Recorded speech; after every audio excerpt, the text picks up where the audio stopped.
Paduan suara UGM. Jadi kita kenalan di UGM dulu guys. Paduan suara. Jadi dia bass, terus saya tenor. Benar sekali. Riwayat bernyanyi seorang Pengki itu dulu ditempa di Paduan Suara. Paduan suara, iya benar.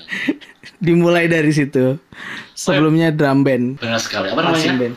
Riwayat bermusik, weh. Mari kita membahas riwayat bermusik. Waduh.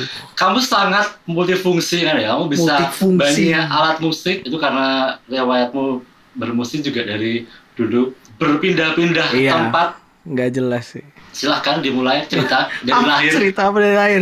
Dari lahir aku tidak ada sebenarnya bibit bermusik sebenarnya. Iya, nggak ada. Kalau dari kecil ya. Cuman justru aku dimulai itu di PSM.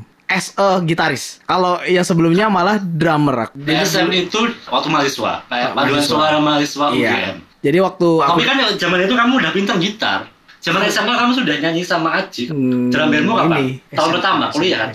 Oh iya benar-benar SMA ya. Kenapa aku malah lebih tahu, men? Bentar. Aku kok ngerasanya pas kuliah ya, Bung. Apa nih? Yang maksudnya gini. Jadi aku tuh memulai musik itu di SMP. Itu sebagai drummer tuh, pang-pangan tuh. Pertama kali belajar alat musik drum berarti? Drum. Justru drum. Bahkan aku sempat les gitu.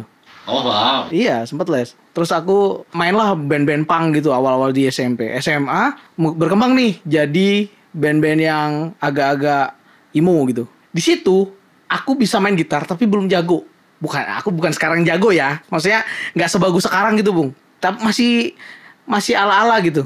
Bahkan kayaknya dulu belum terlalu bisa deh. SMA kelas 3 aku baru lumayan bisa main kunci C, A minor yang kayak lagu apa dulu pertama ya? Semua Tak Samanya Padi itu yang aku pelajarin. Itu habis itu kelar. Serius tuh aku inget nih.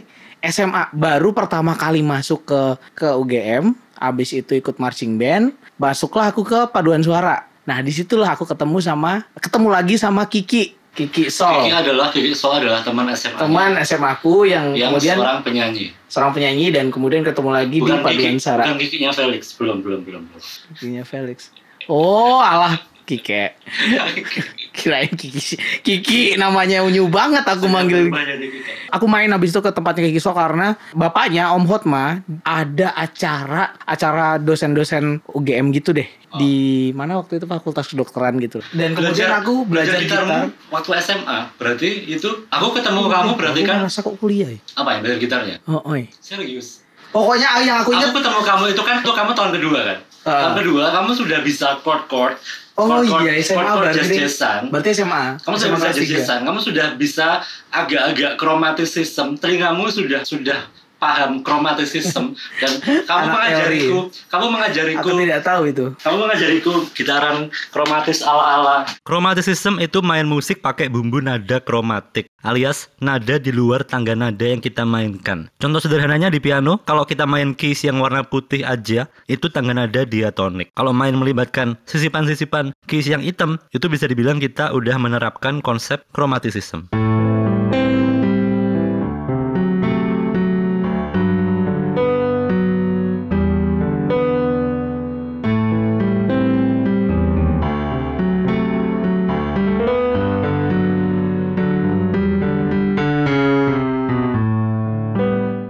Jadiku kayak gini. Itu zaman-zaman jazz-jazzan aku dulu cuma bisa. Terus kamu ngajariku. Oh iya. Kamu mengajariku passing note setengah nada. Nah ini makanya aku mau cerita ke situ tuh. Kenapa aku bisa kayak gitu? Ini kamu pelajari di mana? Jadi, aku entah ya, aku SMA apa waktu awal kuliah ya, Pung. Aku lupa ya, Pung.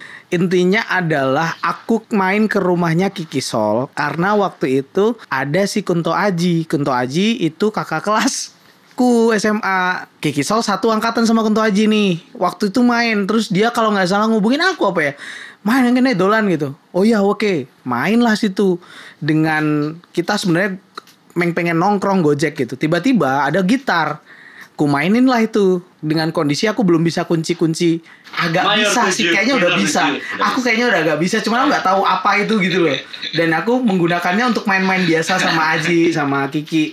Tiba-tiba bapaknya Om Hotma ini yang paling berjasa sebenarnya sama aku. Oh, mencuri dari bapaknya Kiki? Enggak mencuri, jangan kayak gitu kata-katanya. Ini dia malah yang kayak tiba-tiba dia ngomong kayak, kamu kayaknya bisa deh nih.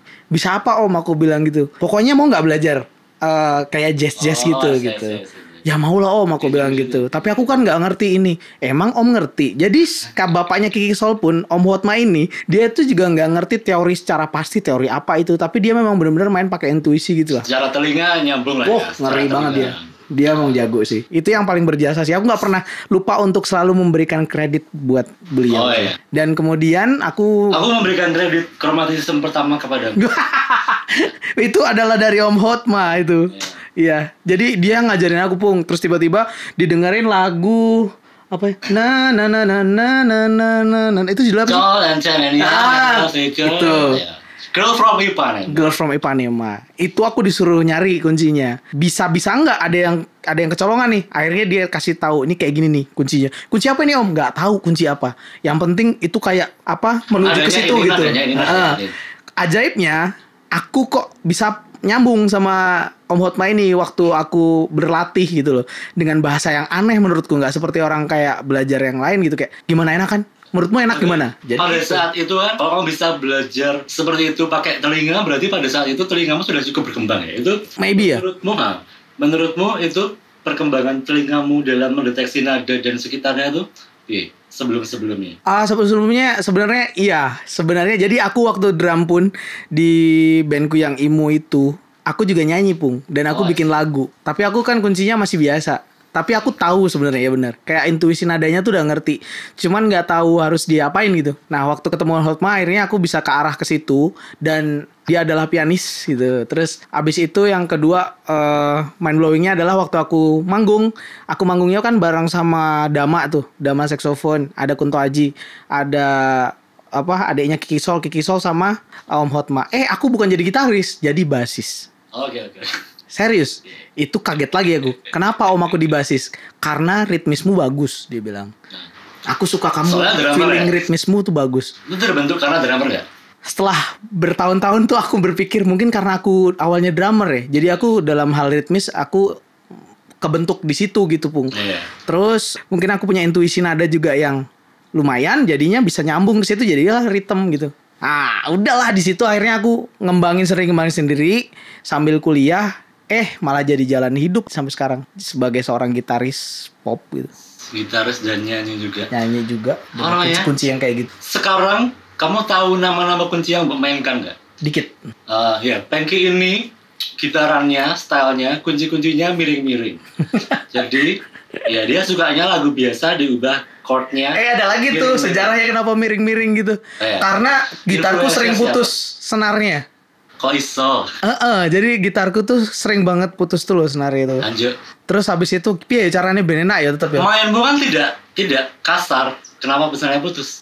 Karena mungkin senar murah. Karena piramid ya. Maybe piramid ya dulu ya. Zaman kita dulu kan lebih penting muni. Aku zaman dulu juga sangat sering memutuskan senar. Karena kalau beli senar mesti senar murah. Terus kalau mainku sih mainku kan dulu blues rock and roll dan sekitarnya. Mainmu tuh kasar banget modelannya. Pakai pick tebel dan aku lagi picking tuh. Sekarang sudah sangat berbeda sih. Sekarang senarku tuh hemat. Kalau senar murah itu mungkin aku sekitar. Dulu kita ngeband akustikan apa dinamanya itu? Kona. Astaga, Kona. Itu dulu sama Pengki pernah situ ya? akustikan di kafe gitu. Itu zaman itu gitarku kayaknya mungkin 2 minggu sekali ganti senar. Jadi bayaran ngeband, bayaran manggung itu cuman beli senar. Tenggo senar tok. Iya sih. Tapi mainku juga nggak kasar kok emang iya. Cuman putus gitu loh Bung. Terus tiba-tiba aku ya caranya ben enak. Ku ya akhirnya jadilah kunci-kunci kongonen. Ternyata itu adalah kunci jazz. Enak juga nih gitu. Yaudah gitu. Jadi aku dari awal tuh nggak pernah kayak hot chord gitu kayak. Hotcore kan zaman dulu kita kan ada buku-buku musik MBS, Music Book Selection, hotcore nggak pernah, jarang banget aku nyentuh gitu. Tidak percaya gitu loh, karena ini kayaknya nggak gini deh kuncinya gitu loh. Cari dewe ya akhirnya. Hotcore adalah majalah yang isinya lirik dan chord. Majalah adalah buku fisik. Emang generasi sekarang gak tahu banget majalah ya, tahu lah. Hampir punah juga sih ya. Tapi yang udah pasti punah ya MBS dan hot chord itu sih. Zaman dulu kita belajar pakai itu. Majalah musik Rolling Stone sudah punah di Indonesia. Iya sih, Rolling Stone. Aku masih punya Rolling Stone, mana itu? Aku juga ada nih. Mosh, udah pernah punya belum? Majalah Mosh. Nggak tahu itu apa. Majalah indinya, anak-anak indie itu. Dulu referensinya itu, Bung.